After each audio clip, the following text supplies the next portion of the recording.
What's up, ladies and gentlemen? Welcome back to the channel. It's been a while. I know most of y'all know that I'm in the military and I have been very, very busy. Can't help it. But I promised you guys a video when I could. That's what we started out on this channel saying that I'd produce videos when I could. Well, now I can. Today we're working on the same beast, the F-250, the 2008 F-250 with a 6.4 power stroke in it. Today we're doing what I haven't seen very detailed videos on YouTube about: complete EGR removal. So most of you guys know that I did the DPF and cat delete. That video's gotten over 25,000 views. I would have never imagined that it would have done that well, but it did. So at that time I never deleted the actual EGR valve. Today we're doing it. I had to replace the power steering line. It was in the middle of the night, so I didn't take video of it. I wish I would have, because it is a pain in the ass. I'll do another video on that later on. I'll probably, look down in there and show you guys what I did. It's still half apart from that. Today I got started pulling the EGR valve and then remembered, oh yeah, I have a YouTube channel. I have a YouTube channel with quite a few subscribers on it. Thank you all for subscribing, by the way. You guys are great. Like I said, when I started this YouTube channel, I would have never thought that I'd have, the amount of subscribers and views that I do. Even with YouTube demonetizing videos, I'm still doing it because I'm here to help you guys. So let's check this out. I started doing it already, but let's go over here and check it out. All right, here we are. So, as most videos will tell you, you need to remove the degas bottle. It's just, you guys can't see. 1, 2, and there's 2. Let me bash the truck. 4 bolts total. It makes it easier. You've already drained the radiator. I drained about 5 quarts out of the radiator of Xerox G05, which is what's recommended to be used in this truck. EGR valve, I'm ready to take the 2 bolts for the upper cooler out, and I've already there's 3 clamps on the upper cooler. I believe there's 3 on the bottom too. I haven't even looked. Oh no, it looks like just 2. So there's 2 on the bottom, 1 up here, or 3 up here. I've already taken the clamps off. We're ready to take these bolts right here out. And then if you look down there, most of the kit instructions tell you to just cut that accordion hose between the 2. I'm going to try to save mine. I've seen people save them before. If I ever sell the truck and want to put the stuff back together, I want to be able to put the same stuff back together, or at least genuine Ford parts. So we're going to try to get those bolts off. I've pre-soaked them last night. I knew I was going to be doing this today. Last night, don't mind my messy garage. Last night, PB Blaster, man, this stuff is the best. This stuff penetrates better than anything, really well. And if PB Blaster wanted to send me a case of that stuff, boy, I wouldn't mind, because I'll promote that just every chance I get, because it works. And I'm not going to steer you guys wrong, and you'll never see me get a sponsorship and push something that I don't believe in. So anyway, we're going to take the 2 top bolts out of the EGR cooler right here. Then we're going to take those 2 that I showed you down there. I'll show you again in case you missed it, in case you're skipping through the video. Those 2 raw down there, that one and that one. And then this top EGR cooler will be ready to come out. So I'll get back with you guys once that's out and show you the mount and everything behind it. 2,000 years later. Alright, let me pause the video real quick, because for the rest of this video I'm going to have to sit here and narrate. Simply because my microphone that I normally use for these videos, the batteries ran out. Wonderful, right?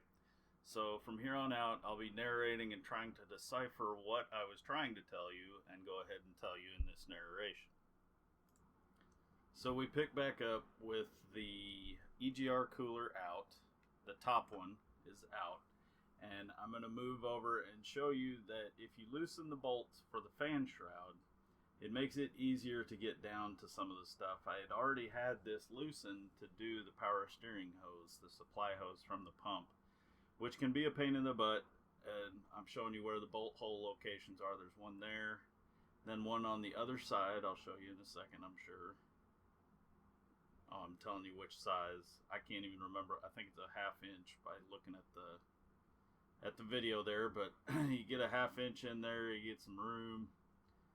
There's one behind the fan. You got to move the fan like that, and then you can see the other one.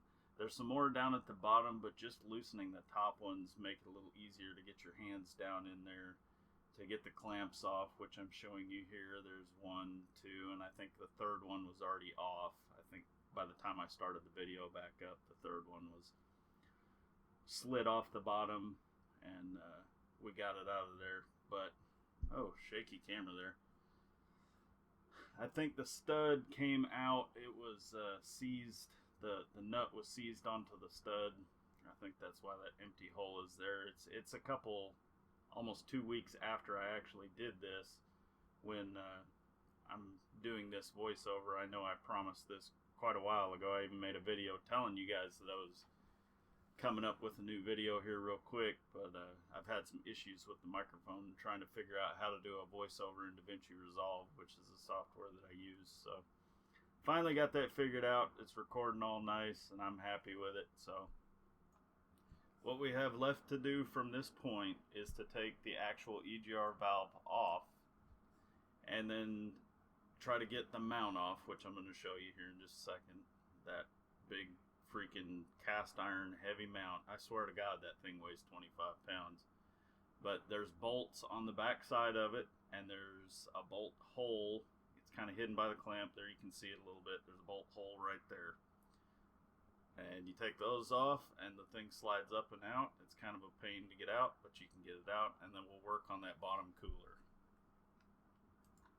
Okay, from this point, there's quite a bit going on. If you notice, the steering sector shaft, I took the bolt out, slid it up out of the way to give myself a little bit of room. It'll flex that way. You can move it out of the way. And to get the bolts from the down pipe from the turbo to the lower horizontal cooler, I was able to reach through the inner fender well. And like I said, I had PB blasted both those bolts and nuts and just soaked it down with penetrating oil the night before. I was able to get those studs to come out, which made it so much easier. You really want to be able to get those studs out so that you have more room to move the cooler around. Otherwise, you have to slide it back to get it off the studs, and you just don't have the room. If you also notice that coolant line down there, I went ahead and cut it. You'll be taking that tube out anyway and putting a plug in its place. So I bet it's a $2 hose. I didn't mind cutting it. It wasn't that big of a deal. I went ahead and cut it, and then took the 2 hose clamps off that are holding the, I guess they're band clamps, but that are holding the horizontal cooler to the mount. And then after that, it's a 90-degree rotation to the driver's side. Pull it back towards, or I guess it'd be to the front. Pull it towards you. If you're standing on the front bumper, pull it towards you. And you'll feel when it stops. And then rotate it another 90 degrees so that it's 180 out from its original position. And pull it up and out, and it'll come out of there. You can also see some of the other stuff that I did. Moving to the left, I know the video is going to move here in a second. You can't get those band clamps off until you get the mount out, just in case you were wanting to know. And I actually ended up stripping one of the bolts, so the mount and the band clamps are still in my truck. Just showing you where that tube goes. It goes down next to the lower radiator hose. You can see where it goes into the motor. You're going to be putting a plug in there. Your kit should supply a plug that goes in there.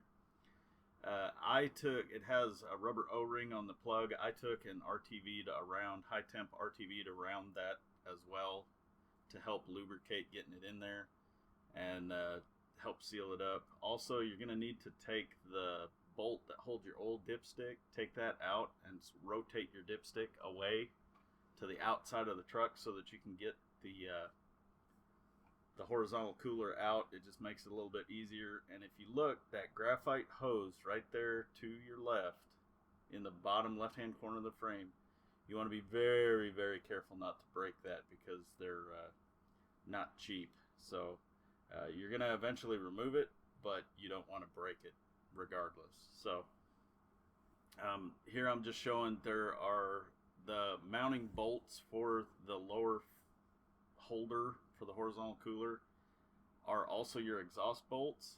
There's nothing wrong with leaving that mount in there, and that's what I ended up doing. I just tightened the band clamps back down. Here we're looking at the actual EGR cooler, or not the EGR cooler, the EGR valve. We're going to be removing that shortly. I know I'm going in a different order than what I said I was going to, but I got going on that lower one and got it out. We also need to put the block off plate on the down tube back there that's just open to atmosphere. We want to make sure and get that sealed up or the turbo won't work right. Pressure won't allow the turbo to come up like it's supposed to. And you'd have a huge exhaust leak, and you really don't want that. So yeah, let's get some of that stuff done, and I'll show you what we're doing. Here I'm showing you that the block off plate is now installed, and I went ahead and left the mount in there and tightened those band clamps up as far as they would go so that they don't, rattle around and make noise.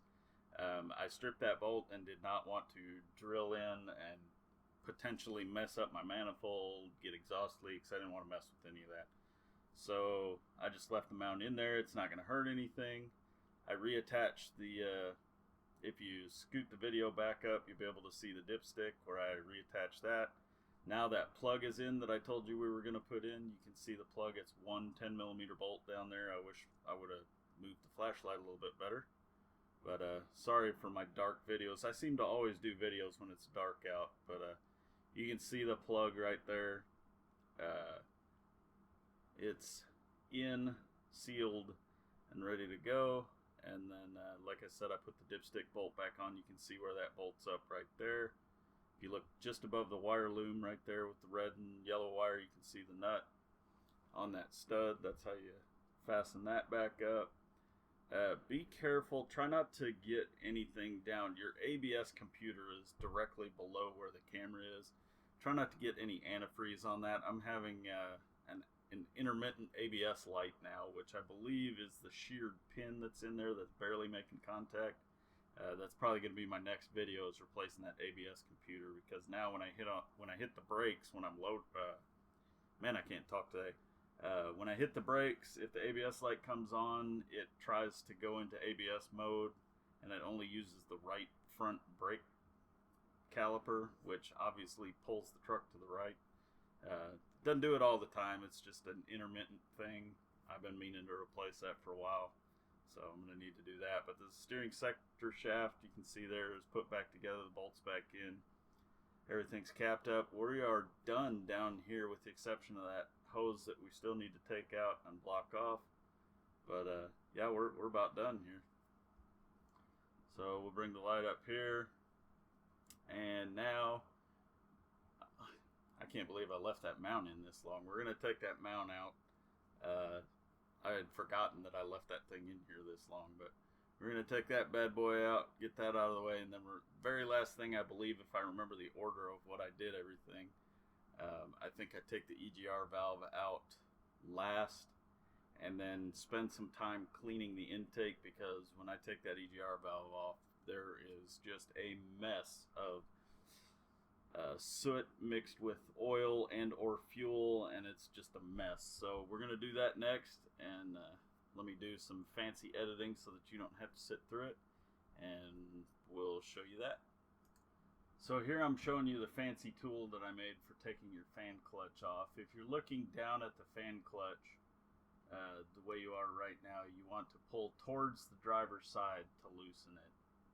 I'll save you a bunch of heartache. Right now you want to pull towards the driver's side to loosen it. So that tool, I welded a tab of steel onto an old punch and then ground down the punch to fit in those holes with no wiggle room. It sets up against the power steering pump pulley there with a little rag on it so that you don't mar up anything. And it works beautiful to hold that thing still. The hose that I got from AutoZone, I actually had to bend a little bit, and of course you want to use a V pulley or something to bend so you don't kink it. I actually did kink it a little bit, but not enough to disturb flow. But when I installed that, I had to take the power steering pulley off to get to the B-nut that's behind it. You can kind of see it through one of the holes in the pulley. It's the weirdest damn design I've ever seen, but yeah, anyway, that's not the purview of this video. I'm just kind of showing you around what I had to do. But it installs in those little holes there and holds just nice. I was pretty happy with myself for making that, because I couldn't figure out a way to not screw up that pulley by just sticking a screwdriver or something in there trying to hold a short punch or screwdriver or something to hold it. And then when you do that, it flexes and bends that pulley, and I really didn't want to do that. So broke out the welder, came up with some ingenuity, and I think that's how you say that, ingenuity. But anyway, I believe during the video when I was doing this, I was trying to tell you, you pull towards the driver's side. So when you're trying to loosen it, you pull towards the driver's side. Let me say that again. When you're loosening the fan clutch, you pull towards the driver's side. Anyway, come on, video, get through this. I could edit this, and I think I probably will. Through the beauty of modern editing, here's a close-up of the tool that I made. I just took a little piece of rag and wrapped around there so it didn't mar anything up. Worked beautifully. If you want to make something, there you go. And then again, I'm just going to show you how it works. Like I said, I ground down the end so that it fit in that hole perfectly.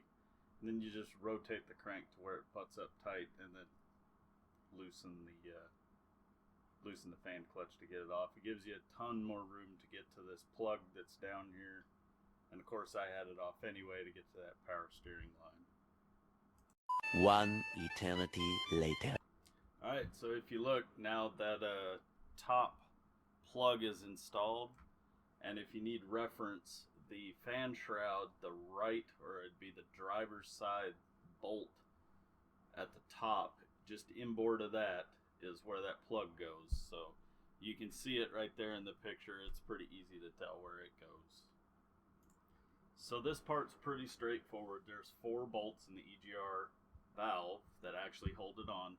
And then you'll need to remove the band clamps holding on the intercooler line on the other side of it. It's simply loosen those 4 bolts, being very careful, and remove it. And then using your elbow as a guide, you should be able to figure out which 4 bolts they are. They're the only 4 bolts you can really take off. It's any common sense will tell you it's pretty easy to get it off. You get that off, replace it with the elbow, and then start tightening stuff back up. Double check everything, and you should be good. Alright, ladies and gentlemen, this is the part of the video where those of you that are angry about the fact that we have emissions on these diesel pickups, this is the part that's going to really piss you off.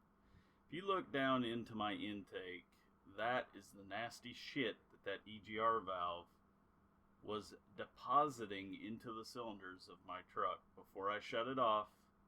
That is the nasty stuff. Now, if you watch, I stick my finger down there and scrapes. There we go. Oily, nasty sludge. And they wonder why these Power Strokes don't last with the EGR stuff on and why we delete them. This nasty shit is being burnt and then put into your cylinders in the name of emissions, when diesels, just because it's got black smoke, it ain't no worse than anything else, in my opinion. It's actually less harmful, if you ask me. Anyway, back to what we're talking about. You can see the 4 bolt holes. It should match up with the elbow that you're getting ready to put in there. But what I'm going to do here is I'm going to clean as much of that crap out as I can. And I even got a foot-long pry bar and gently went in there and scraped out as much of that shit as I could.